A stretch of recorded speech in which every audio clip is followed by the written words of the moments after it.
juste ici. Et là, je vais vous montrer le câblage, comment on va faire. Alors, ici, on a notre disjoncteur toujours alimenté par une phase et un neutre.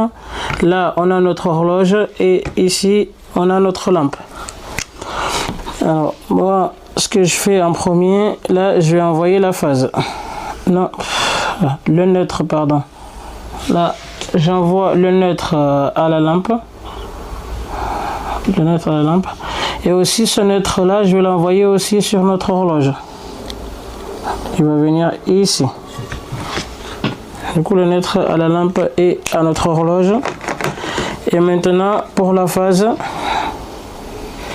cette phase-là, je vais l'envoyer à la borne 1 de notre horloge et aussi à la borne L pour l'alimentation de notre horloge. Voilà. Ce qui voudrait dire que ici notre horloge il sera alimenté en permanence par une phase et un neutre, mais pour que ce contact là se ferme, les réglages se font ici sur la molette. Et c'est sur la molette, selon les heures que vous aurez choisi, la plage horaire que vous aurez choisi ici, ce contact là va se fermer et sur la borne 4 ici on viendra mettre notre retour lampe. Voilà, notre retour lampe. Et sur notre lampe, on n'oublie pas d'envoyer une terre. Voilà. Vous voyez comment il fonctionne? Lui, il est alimenté en permanence, mais sauf que les réglages, c'est vous qui vous devez les faire. Parce que c'est pour ça.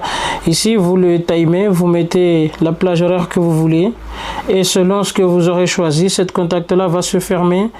Et quand le temps sera écoulé, il va s'ouvrir. Et votre lampe, il va se mettre soit en marche le temps qui s'écoule. Et quand il sera écoulé, il va s'éteindre. Et là, c'est tout pour ce phase théorique où je vous montrer le schéma. Maintenant, on va passer à la pratique et je vais vous montrer tout ça, comment le brancher sur le tableau.